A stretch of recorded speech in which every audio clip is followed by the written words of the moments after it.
Hello everyone, कैसे हो आप सब। अपना फर्स्ट चैप्टर जीओसी कंप्लीट हो चुका है और आज से हम प्रैक्टिस सेट करेंगे जीओसी पे।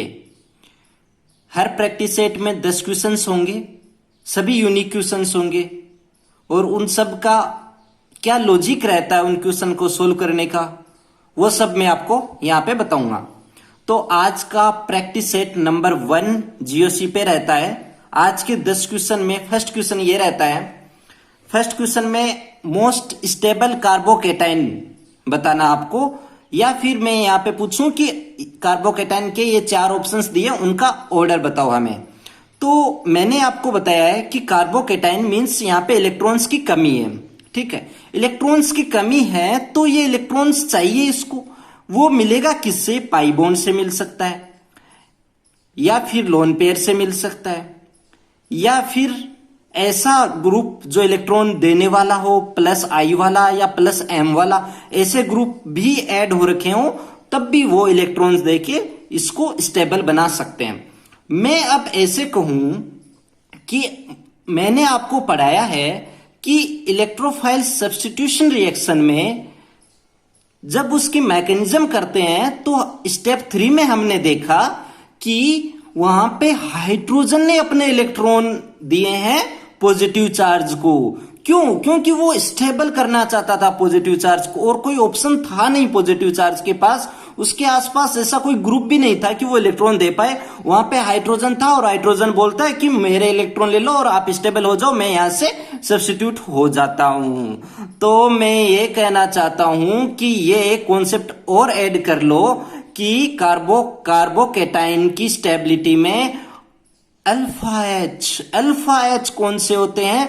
वो कार्बोकेटाइन जिसके नियरेस्ट कार्बन इस कार्बोकेटाइन के 3 एकदम पास वाले कार्बन है, उन पे जो ऐड हो रखे हैं हाइड्रोजन, वो अल्फा हाइड्रोजन कहलाते हैं, वो अल्फा एच कहलाते हैं। और हाइपर कॉन्जुगेशन में भी यही था, जितने ज्यादा अल्फा एच होंगे वो उतने ही ज्यादा हाइपर कॉन्जुगेशन दिखाएगा और वो उतना ही ज्यादा स्टेबल हो जाएगा। तो यहां भी ऐसा ही है कि वो जितना ज्यादा अल्फा एच यहां पे होगा वो कार्बोकेटाइन की स्टेबिलिटी को बढ़ा देगा, और वो फ्री रेडिकल की स्टेबिलिटी को भी बढ़ा देता है। क्यों? क्योंकि दोनों पे ही इलेक्ट्रॉन्स की कमी है। यहाँ पे 2 इलेक्ट्रॉन्स की कमी होती है, यहाँ पे आउटर सेल में 6 इलेक्ट्रॉन्स रहते हैं और फ्री रेडिकल के पास 7 इलेक्ट्रॉन्स रहते हैं, तो उसके पास भी 1 इलेक्ट्रॉन की कमी है ऑक्टेट कंप्लीट करने के लिए। तब मैं यहां पे कहूं कि मुझे कार्बोकेटाइन की स्टेबिलिटी पूछनी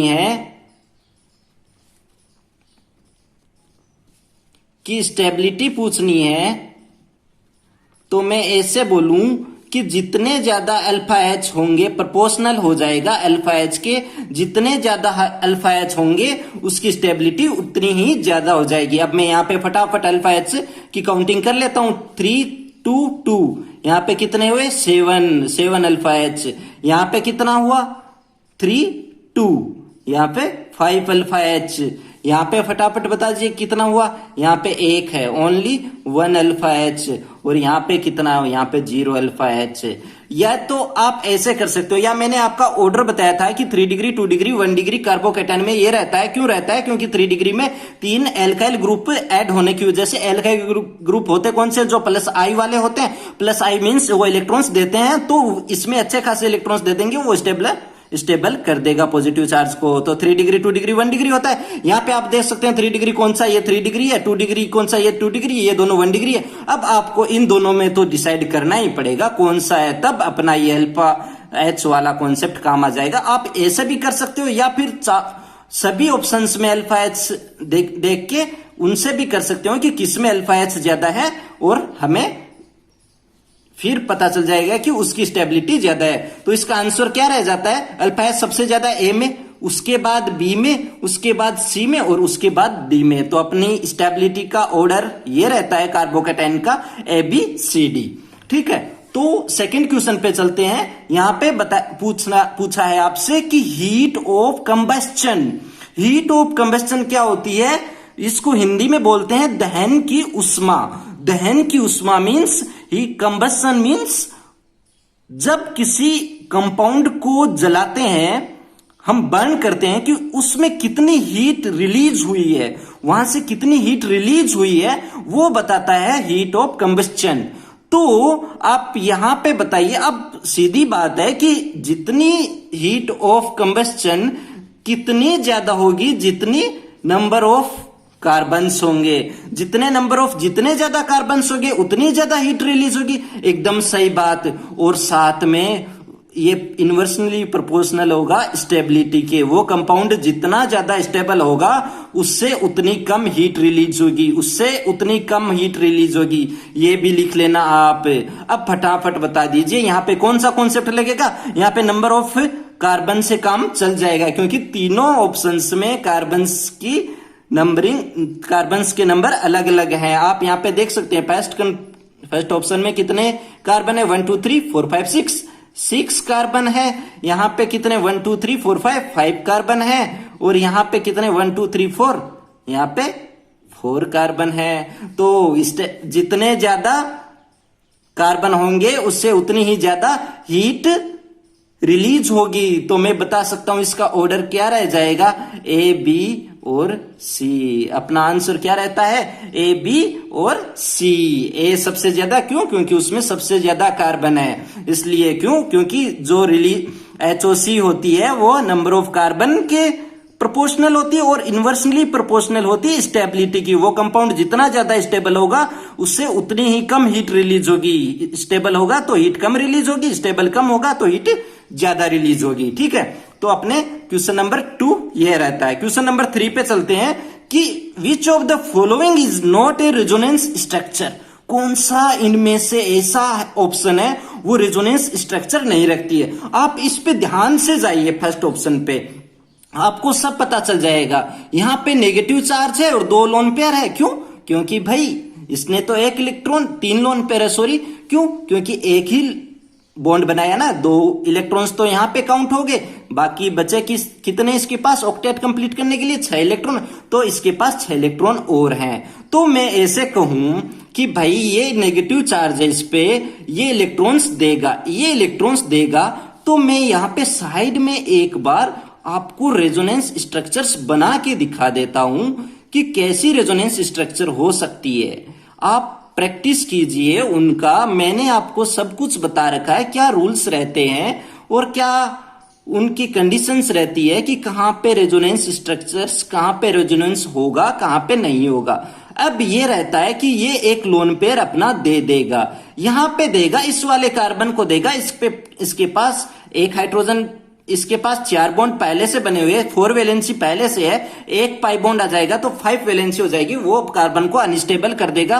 तो ये कहेगा अपने इलेक्ट्रॉन्स आगे ले जाओ, इस वाले को बोलेगा अपने इलेक्ट्रॉन्स आगे ले जाओ, तो ये बोलेगा ठीक है। तो मेरे पास ये इलेक्ट्रॉन यहां पे नेगेटिव चार्ज यहां पे आ जाएगा और हमें क्या मिलेगा,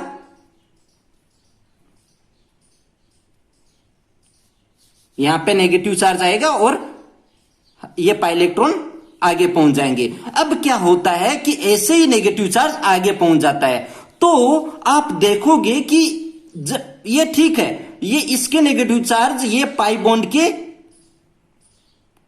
कॉन्जुकेशन में है, ये इसका नेगेटिव चार्ज भी इसके पाई बॉन्ड के कॉन्जुकेशन में और साथ में ऑक्सीजन के पाई बॉन्ड के कॉन्जुकेशन में भी है। तब मैं कह सकता हूं ठीक है, ये भी अच्छी स्ट्रक्चर है हमारे लिए, कोई अनस्टेबल नहीं करता इसको। फिर इस पे चलता हूं, फिर मैं यहां पे कहूं ठीक है, यहां पे भी नेगेटिव चार्ज आ सकता है और ये इसको इलेक्ट्रॉन्स देके, ये इलेक्ट्रॉन्स यहां पे पाई बॉन्ड के कॉन्जुकेशन में है, ये भी नेगेटिव चार्ज।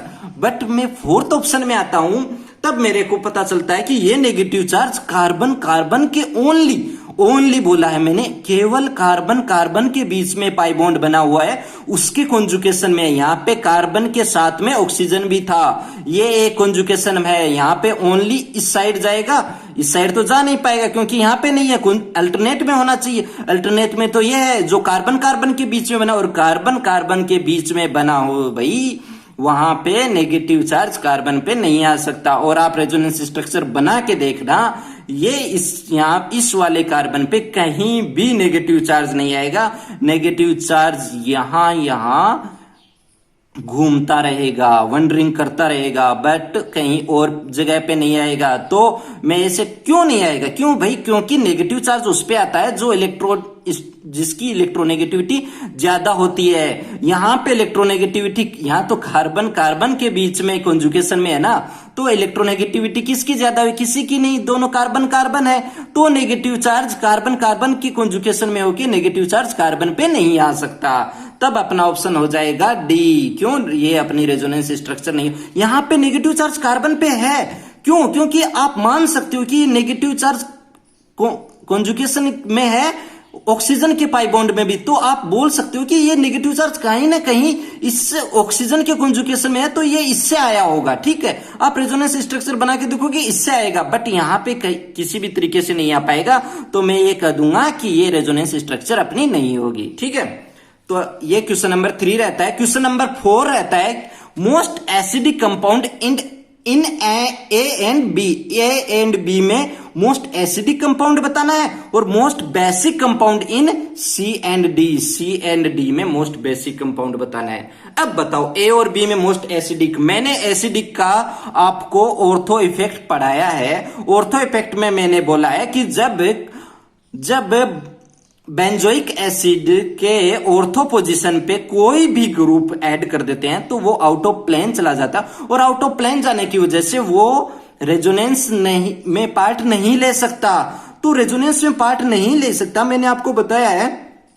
उसके बाद में जब हम यहाँ पे एसिडिक नेचर दिखाने के लिए H+ रिलीज करते हैं तो ऑक्सीजन के बीच में अच्छा खासा रेजोनेंस होता है, और वो दोनों ऑक्सीजन पे दोनों इक्वल नेगेटिव चार्ज आता है। वो उतना स्टेबल बना देता ना उस स्ट्रक्चर को, पूछो मत, बहुत ज्यादा स्टेबल बना देता है, और बहुत ज्यादा स्टेबल बना देता है। तो मैं कह सकता हूं कि वहां से H+ अच्छे से जा सकता है। तो मैंने कहा था कि ऑर्थो पे कोई भी पोजीशन पे ऐड कर देता हूं, या फिर ऑर्थो टोलुइक एसिड ज्यादा एसिडिक होता है किससे? बेंजोइक एसिड से। और यहां पे भी ऐसा ही हुआ है, फर्स्ट ऑप्शन सेम वही है। तो कौन सा ज्यादा एसिडिक होगा? ऑर्थो वाला। आपको वो कॉन्सेप्ट यहाँ पे फेल हो जाएगा कि यहाँ पे +I का ग्रुप ऐड हो रखा, ये एसिडिक नेचर को कम करेगा, बट यहाँ पे एसिडिक नेचर को कम नहीं करेगा। ये किसकी वजह से कम नहीं करेगा? ऑर्थो इफेक्ट की वजह से। ऑर्थो इफेक्ट की वजह से ये ज्यादा एसिडिक हो जाएगा। सेकंड पे चलते हैं। सेकंड पे आपको पता चलेगा कि यहाँ पे तो कोई सा भी कंपाउंड रेजोनेंस में नहीं है। ये जो रेजोनेंस में हो सकते हैं H+ रिलीज करके, ऑक्सीजन आपस में रेजोनेंस में हो सकते हैं। कैसे? ऐसे इसके पास ये इलेक्ट्रॉन यहाँ देगा, यहाँ पे इसके पास नेगेटिव चार्ज आ जाएगा, फिर से ये इलेक्ट्रॉन यहाँ देगा और इसके पास नेगेटिव चार्ज आ जाएगा। तो ओनली ये आपस में रेजोनेंस में हो सकते हैं। तो ये रहेंगे, तो ये तो इसमें भी रहेगा और ये इसमें भी रहेगा, और इसमें तो +I वाला ग्रुप और है, ये इसकी एसिडिक नेचर को कम करता है। क्यों? +I वाला इलेक्ट्रॉन डोनर होता है, इलेक्ट्रॉन डोनर एसिडिक नेचर को कम करता है। तो मैं ये कह दूंगा इसमें कौन से वाला जो फर्स्ट स्ट्रक्चर है अपनी, वो ज्यादा एसिडिक हो जाएगी किससे? सेकंड स्ट्रक्चर से।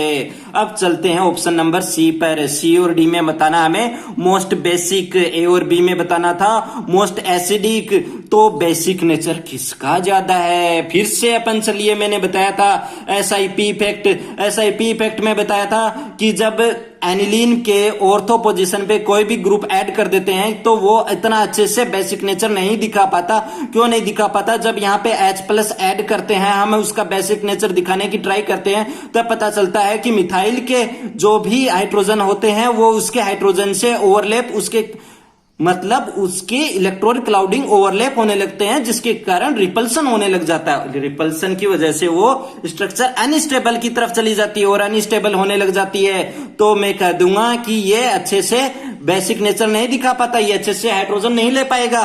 तो मैं कहता था कि एनिलीन ज्यादा बेसिक है किसे? इससे। क्यों? किसकी वजह से? SIP इफेक्ट की वजह से।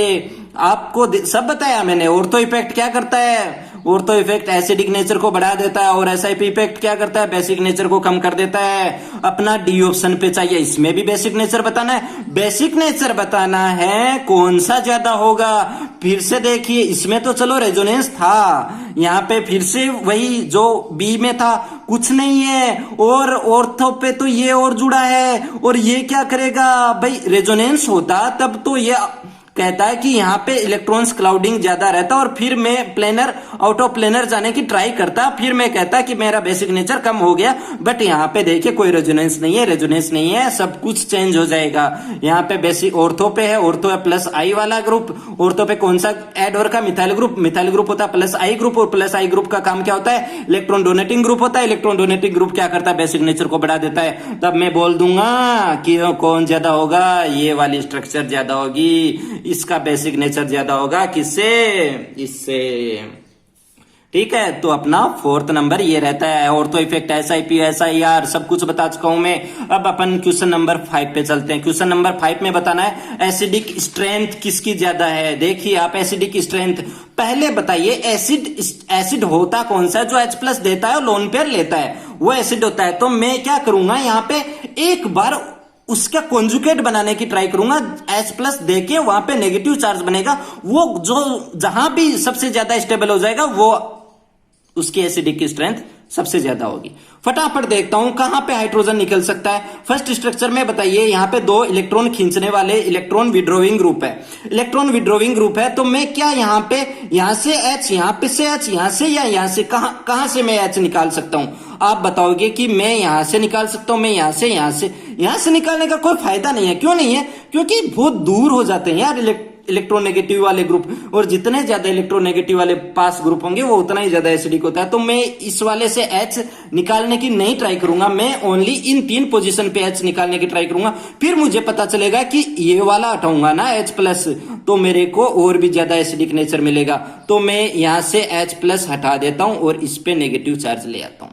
अब ये नेगेटिव चार्ज अच्छे से इस पाई बॉन्ड के कॉन्जुगेशन में भी है, अब इसके पाई बॉन्ड के कॉन्जुगेशन में भी है। ठीक है, अब यहां पे सेम, यहां पे ऐसा करना, कहां से मैं H+ हटाऊंगा, इन चारों पोजीशन में एक जगह से हटाना है। तब मेरे को पता चला है कि जहां से इलेक्ट्रॉन विड्रोइंग ग्रुप है उसके जस्ट पास से मैं H+ ले लेता हूं और वहां पे H+ तो निकल के चला जाएगा और कार्बन पे नेगेटिव चार्ज आ जाएगा। क्यों, कार्बन ने उस जो भी कोवेलेंट बॉन्ड बना था कार्बन और हाइड्रोजन के बीच में, उसके इलेक्ट्रॉन्स अपनी तरफ ले लिए क्योंकि उसकी इलेक्ट्रोनेगेटिविटी ज्यादा, और कार्बन H+ के साथ बाहर रिलीज हो गया।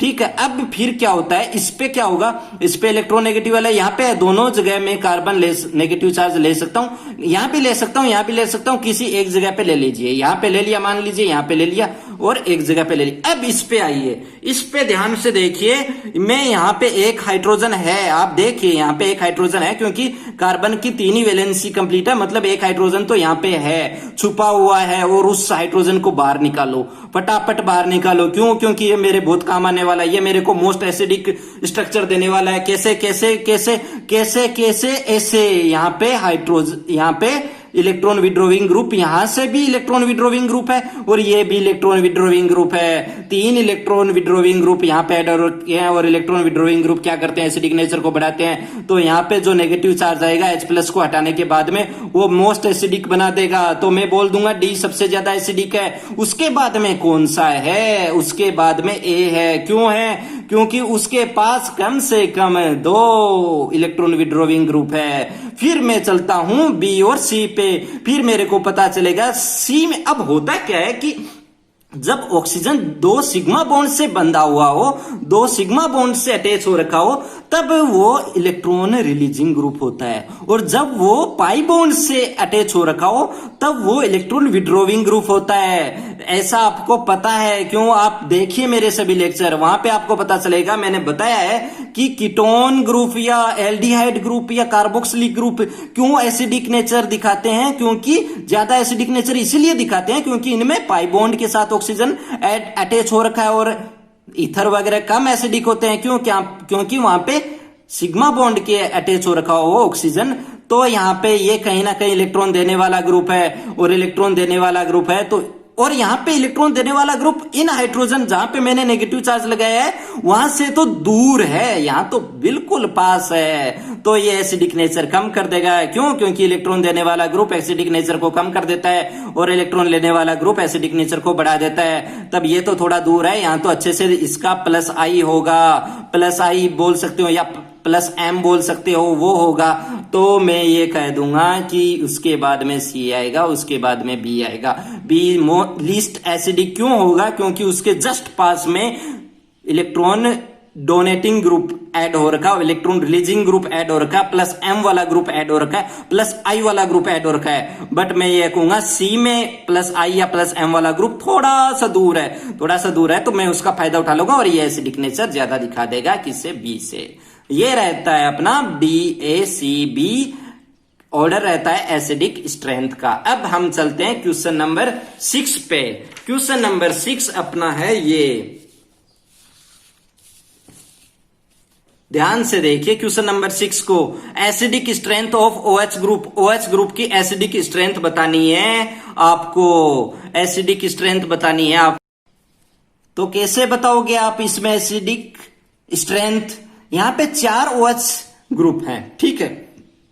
ध्यान से देखिए, ए क्या है, ए फिनोल का OH ग्रुप है, और फिनोल का OH ग्रुप एसिडिक नेचर बहुत ही अच्छा दिखाता है। क्यों दिखाता है? जब मैं फिनोल वाले OH ग्रुप का OH ऑक्सीजन पे नेगेटिव आएगा, क्यों? जब यहां से हाइड्रोजन निकल जाएगा, हाइड्रोजन प्लस चार्ज लेके निकल जाएगा तो ऑक्सीजन पे नेगेटिव आएगा, और ये ऑक्सीजन नेगेटिव इसके रेजोनेंस में पार्ट ले लेगा, ये स्टेबल हो जाएगा। और जो उसका, ऐसे मानिए H+ देने के बाद जो उसका कॉन्जुगेट बनता है वो जितना ज्यादा स्टेबल हो जाता है वो उतना ही अच्छा एसिडिक नेचर शो करता है। तो मैं ये कह दूंगा फिनोल अच्छा एसिडिक नेचर शो करेगा चारों में से। जो भी ABCD 4 OH हैं उन सब में अच्छा है, क्योंकि ये इसके रेजोनेंस में पार्ट ले लेगा।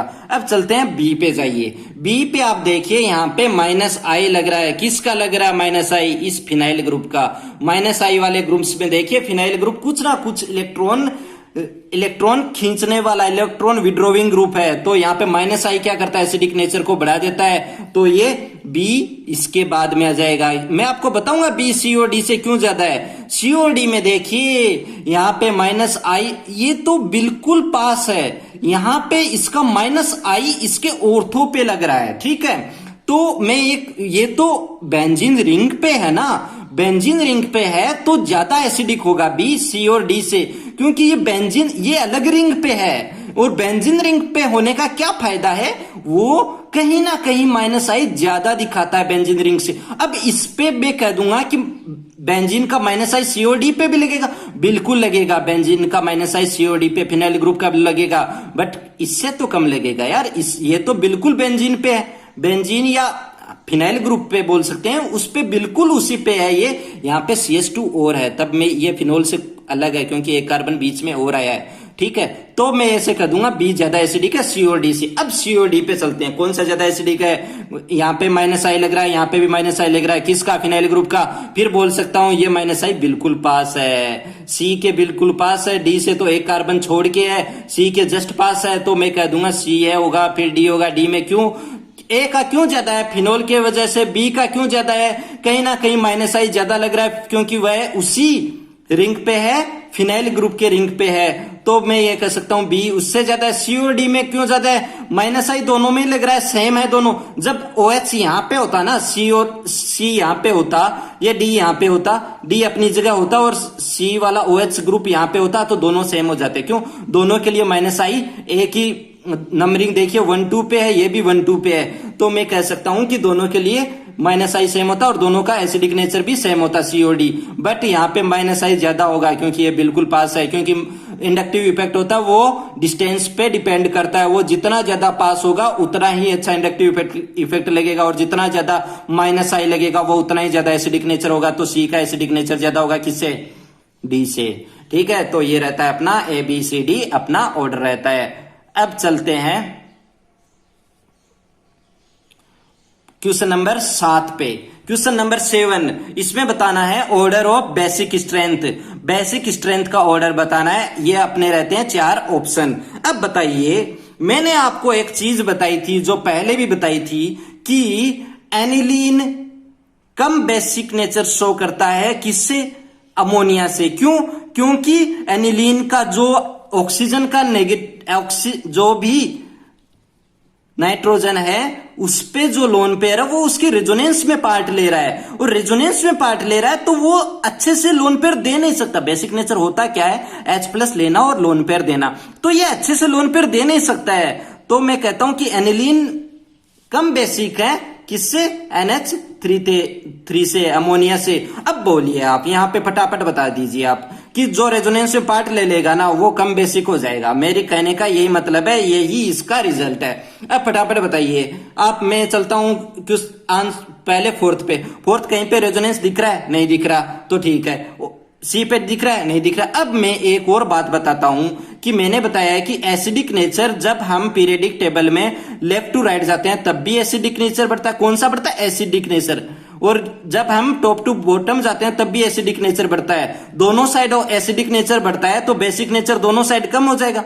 ठीक है, तो मैं कह सकता हूं यहां पे देखिए ऑक्सीजन और नाइट्रोजन है, तो बेसिक नेचर किसका ज्यादा होगा? बताइए। बेसिक नेचर ज्यादा होगा नाइट्रोजन का, क्योंकि ऑक्सीजन की तरफ जाते हैं तो एसिडिक नेचर बढ़ता है ना।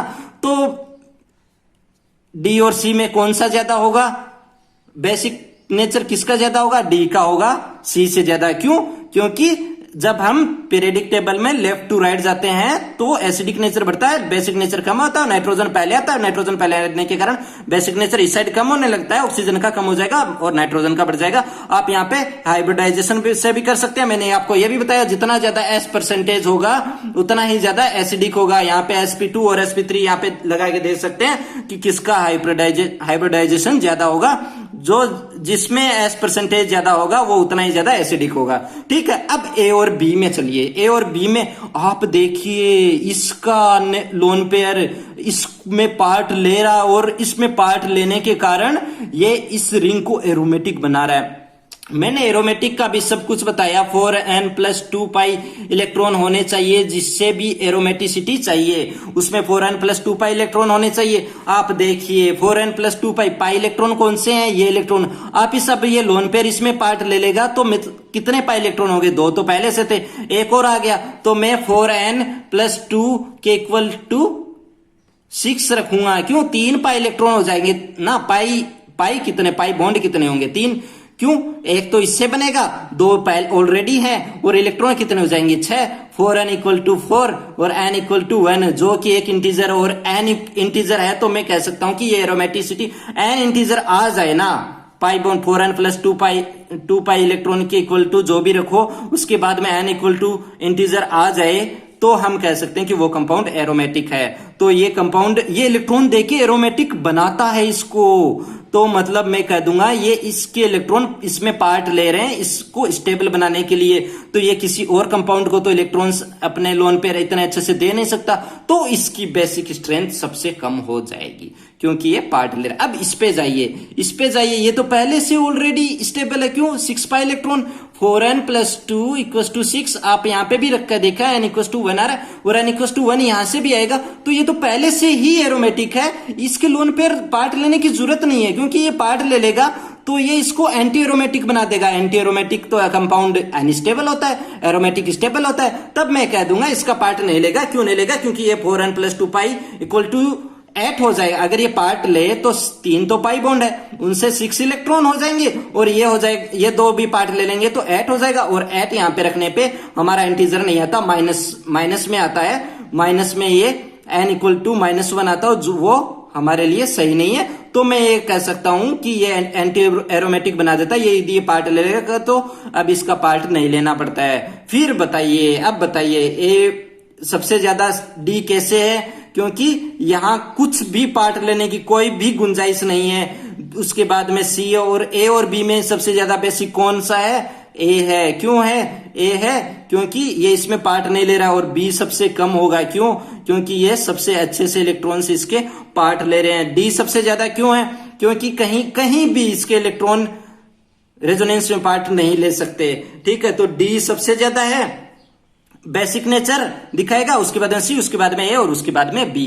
ये रहता है अपना क्वेश्चन नंबर 7। अब क्वेश्चन नंबर 8 पे आते हैं। मोस्ट एसिडिक स्ट्रेंथ बतानी है और एसिडिक का ऑर्डर बताना है अपन को। तो आप में फटाफट बता दीजिए, यहाँ पे एसिडिक बताना, उसका कॉन्जुगेट फटाफट कर लीजिए। यहाँ से H गायब हुआ, मैंने इसके नेगेटिव चार्ज लगाया। यहाँ से H गायब हुआ, मैंने इस पे नेगेटिव चार्ज लगाया। यहाँ से ये H गायब हुआ और यहाँ से मैंने इस पे नेगेटिव चार्ज लगाया। फटाफट बता दीजिए इसका नेगेटिव चार्ज जिसमें पार्ट लेगा, फिर से वही 4n+2 इक्वल टू 6 हो जाएगा। 6 हो जाएगा तो ये एरोमेटिक बढ़ा देगा। बहुत अच्छी बात है, बहुत अच्छी बात है। जितना ज्यादा कॉन्जुगेट ये स्टेबिलिटी कर रहा है, जितना ज्यादा कॉन्जुगेट स्टेबिलिटी कर सकता है उसको करने दीजिए, वो उतना ही अच्छा एसिडिक स्ट्रेंथ शो करेगा। अब इसमें देखिए ये पार्ट लेगा 4n+2 पाई, क्या रूल फॉलो नहीं करेगा, ये एंटी एरोमेटिक बना देगा। ये एरोमेटिक बनाता है तो ए ज्यादा है बी से। अब सी पे चलते हैं। सी पे क्या है, ए और सी में कंपटीशन होगा, बी तो कंपटीशन से बाहर है, क्योंकि ये जब इसके इलेक्ट्रॉन्स इसमें पार्ट ले लेंगे तो ये एंटी एरोमेटिक बना देगा। अब ए और सी कंपटीशन में है तो ए और सी में देखिए कि यहाँ पे CN ग्रुप है। CN क्या होता है, -I वाला ग्रुप होता है, और -I वाला ग्रुप क्या करता है, एसिडिक नेचर को बढ़ा देता है। तो मैं कह दूंगा सी सबसे ज्यादा हो जाएगा। सी और ए में कंपटीशन है, बी में तो है नहीं। क्यों नहीं है, क्योंकि ये एंटी एरोमेटिक बना देता है, तो बी सबसे कम हो जाएगा, सी और ए उसके बाद में हो जाएगी। ठीक है, तो ये रहता है क्वेश्चन नंबर 8। क्वेश्चन नंबर 9 पे चलते हैं। ऑर्डर ऑफ स्टेबिलिटी बतानी है। क्या है 5 ऑप्शंस में है अपने पास कार्बोकेटाइन है, तो फटाफट बता दीजिए कार्बोकेटाइन की क्या स्टेबिलिटी रहती है। 3 डिग्री, 2 डिग्री, 1 डिग्री। उसके बाद है मिथाइल, रहता है 3 डिग्री, 2 डिग्री, 1 डिग्री के बाद में। फटाफट बता दीजिए 3 डिग्री कौन सा है, सी है, सबसे ज्यादा आ जाएगा।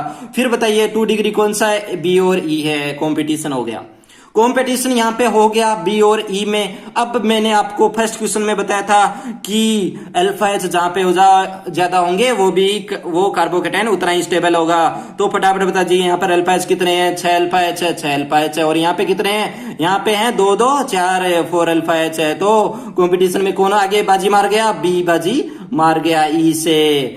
और ये दोनों तो 1 डिग्री है ना यार, 1 डिग्री तो सबसे लिस्ट स्टेबल होते हैं कार्बोकेटाइन में। तो 1 डिग्री में भी आप बताइए कौन सा दोनों में कंपटीशन होगा, कंपटीशन में जीतेगा कौन। उसके पास अल्फा एच देखेंगे, इसके पास यहाँ पे 2 अल्फा एच है, इसके पास वाले कार्बन पे हाइड्रोजन कितने हैं, 2 अल्फा एच है। और यहाँ पे भी देखिए 2 अल्फा एच है, बट यहाँ पे -I कहीं ना कहीं -I ज्यादा लग रहा है इसका। और मैंने बता रखा -I और +I ज्यादा लग रहा है, क्योंकि मिथाइल ग्रुप, क्योंकि एल्किल ग्रुप है, +I ज्यादा लग रहा है। और मैंने बताया कि +I और +M कार्बोकेटाइन की स्टेबिलिटी को बढ़ा देते हैं। क्योंकि ये इलेक्ट्रॉन देने वाले ग्रुप है, और कार्बोकेटाइन को चाहिए क्या, इलेक्ट्रॉन से तो चाहिए, और ये इलेक्ट्रॉन देने वाले ग्रुप है, इलेक्ट्रॉन डोनेटिंग ग्रुप है, इलेक्ट्रॉन रिलीजिंग ग्रुप है, तो ये इसकी स्टेबिलिटी बढ़ा देगा। डी उसके बाद में होगा और ए सबसे कम होगा। क्यों, ए तो 1 डिग्री, डी और ए 1 डिग्री है, बट यहाँ पे एल्किल ग्रुप बड़ा है, वो अच्छे से +I अच्छा दिखाता है, यहाँ पे +I अच्छा दिखाता है। तो ये एसिडिक ने इसकी स्टेबिलिटी कार्बोकेटाइन की ज्यादा बढ़ा देता है, किसकी कंपैरिजन में, ए के कंपैरिजन में। ठीक है, तो ये रहता है अपना ऑर्डर रहता है। अब क्वेश्चन नंबर लास्ट क्वेश्चन पे चलते हैं। रैंक देनी है किसकी, डिसोसिएशन एनर्जी की। डिसोसिएशन एनर्जी क्या होती है, बॉन्ड को ब्रेक करने में जो एनर्जी यूज होती है उसको हम डिसोसिएशन एनर्जी कहते हैं। ठीक है, पहली बात जो, अब ये बताओ जितना ज्यादा स्टेबल होगा ना उसको उतनी ही ज्यादा उस एनर्जी देनी पड़ेगी। ठीक है, तो मैं ये कह दूंगा कि और उसमें एनर्जी जो रिलीज होगी वो उतनी ही कम होगी। तो एनर्जी स्टेबिलिटी,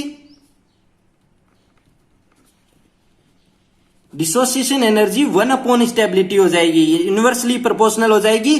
क्यों हो जाएगी, क्योंकि वो उतना ही कम एनर्जी रिलीज करेगी। जैसे हमने देखा था किसमें, HOC में देखा था, वहां पे भी ऐसा ही था, स्टेबिलिटी के यूनिवर्सली प्रोपोर्शनल। मैं बताऊंगा आपको मैं बताऊं कि आप ना, अब अल्फा एच, ये 3 हाइड्रोजन है, इन 3 हाइड्रोजनों को हटा के देखना है। फटाफट में पहले ए को हटा के देखता हूं क्या हमारा कंपाउंड बनता है। मैंने हटाया। अब हटाने का क्या रहता है कि आपके पास 3 ऑप्शन रहते हैं कि या तो पॉजिटिव H+ हटाओ, या H- हटाओ, या फिर H फ्री रेडिकल के साथ हटाओ, हाइड्रोजन फ्री रेडिकल के साथ हटाओ। फिर आपको पता चलेगा नेगेटिव के साथ तो नहीं हट सकता, क्योंकि कार्बन के पास ज्यादा इलेक्ट्रोनेगेटिविटी होती है, कार्बन के ऊपर नेगेटिव चार्ज आ सकता है। H+ हटा सकता हूं। फिर हमें पता चलेगा कि H+ से मैं इस क्वेश्चन को नहीं कर सकता, मुझे फ्री रेडिकल चाहिए, और वो मुझे बता देगा कि किसकी स्टेबिलिटी ज्यादा है, और स्टेबिलिटी के इनवर्सली प्रोपोर्शनल में ये एनर्जी बता दूंगा। तो स्टेबिलिटी किसकी ज्यादा है, इसके लिए मैं इसको फ्री रेडिकल में ब्रेक करूंगा। फ्री रेडिकल में क्या होता है, इस पाई बॉन्ड का एक इलेक्ट्रॉन ये ले जाता है, एक इलेक्ट्रॉन ये ले जाता है, इसका एक इलेक्ट्रॉन यहां पे दिखा दिया, और यहां पे CH3। ये तो रहता है ए से, देखना ए से ये रहता। अब मैं बी से बना के बता रहा हूं। बी से क्या रहेगा अपना, बी कौन सा, ये है इसका, ये और CH2, ये अपना बी से रहता है। सी से क्या रहेगा अपना CH3 और यहां पे फ्री रेडिकल। अब क्यों सी यहां पे है ना, तो यहां पे फ्री रेडिकल आएगा। अब बता दीजिए आप फटाफट कि कौन सा फ्री रेडिकल ज्यादा स्टेबल होता है। मैंने बताया कार्बोकेटाइन की जो स्टेबिलिटी होता है वही फ्री रेडिकल का स्टेबिलिटी होता है। 3 डिग्री 2 डिग्री 1 डिग्री होता है। क्यों होता है, क्योंकि इसको भी इलेक्ट्रॉन चाहिए और कार्बोकेटाइन को भी इलेक्ट्रॉन चाहिए थे। और प्लस वाले ग्रुप जितने ज्यादा 3 में क्या होता है, उतने सबसे ज्यादा प्लस आई वाले ग्रुप होते हैं, तो वो अच्छे से स्टेबिलिटी कर देते हैं। तो 3 डिग्री 2 डिग्री 1 डिग्री रहता है। बता दीजिए कौन सा 3 डिग्री है। मेरे को पता चलेगा कि सी वाला जब ये मैंने ये वाला ब्रेक किया था ये ज्यादा स्टेबल है। उसके बाद में 2 डिग्री, क्यों, क्योंकि ये 3 डिग्री है, ये 2 डिग्री है, ए से किया है और बी से किया है, ये 1 डिग्री है। तो 2 डिग्री वाला उसके बाद में होगा और उसके बाद सबसे लास्ट में होगा 1 डिग्री बी होगा। और जो एनर्जी होगी वो जस्ट इसके अपोजिट होगी, मतलब क्या रहेगी, सी की सबसे कम हो जाएगी, ए बी। अपना आंसर क्या रहेगा, ये रहेगा। Energy dissociation energy inversely proportional होती है स्टेबिलिटी के। तो स्टेबिलिटी हम देखेंगे पहले किससे क्या करके, फ्री रेडिकल में ब्रेक करके हमने। और फ्री रेडिकल में स्टेबिलिटी का ऑर्डर क्या रहता है, 3 डिग्री 2 डिग्री 1 डिग्री।